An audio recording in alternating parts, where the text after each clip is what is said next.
let's make some videos. How hard can it be, right? Actually, I have some kind of idea at this point. This video was stolen, re-edited from my third video, which was the first video I was willing to publish. Yeah, the others are that good. This is the beginning of a series regarding getting a non-running Ford 9N running. What year is it? I don't know. Where did it come from? Pretty much don't know. What made it stop running? Yep, don't know. I bought it from a friend of mine who buys scrap. He bought it from someone else several years ago in its current state. It sat on his property exposed to the elements for all those years until he decided to do some cleaning up. That's where I come on the scene. I have a very basic list when deciding to buy projects like this. Does it turn over?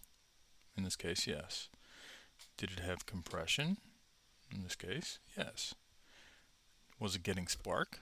Well, no, because the ignition system was only partially installed. Was it getting gas? Well, it didn't have a carburetor, so no. Did it have oil pressure? Well, I had to assume this because the oil wasn't either sludge nor thinned out with gas, but I assumed it did. Did it have a random mechanical problem that someone else had given up on? Yes. I'll have to add a special one for this project. Did the hydraulics work? Well, I really kind of had to gamble here because this was the first time I'd ever owned a tractor. There's a test from the internet where you jiggle the PTO with it engaged and the 3-point level raised, and if the 3-point hitch rises, it's good. So I guess it does. He had me at someone else gave up on it, so I bought it. It wasn't that bad. Someone had removed the carburetor, but that turned up later, after I ordered a replacement, of course. Someone had started a 12-volt conversion, but had given up at an undefined point, but that can be dealt with. Cap, rotor, points, and condenser were gone, but this kind of ignition is really simple and the parts are readily available, so that part would be easy, right?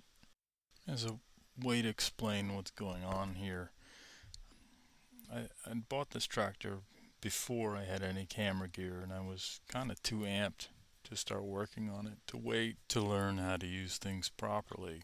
Yeah, I don't read instructions either. And as I said before, there were two other videos before this one. The original walk around and removing the cowl and all the previous work.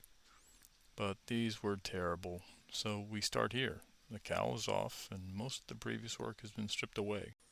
So what are my plans for it? Well, I'm not looking to restore old tractors. I want a simple tractor to do tasks on my semi-rural property, and I don't want to spend a whole lot of money. Plus, I like projects. This one fits the bill. And the first big thing I needed it for was to load that huge pile of trash you see in some of these shots into a dumpster. But this one doesn't have a loader, and it's now my understanding that this kind of tractor isn't great with a loader, and you can be overly complicated to install one.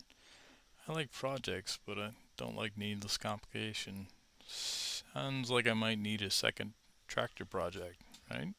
In the next video in this series, we'll start testing some of the subsystems and then start installing new ones, most notably the actual 12-volt ignition system.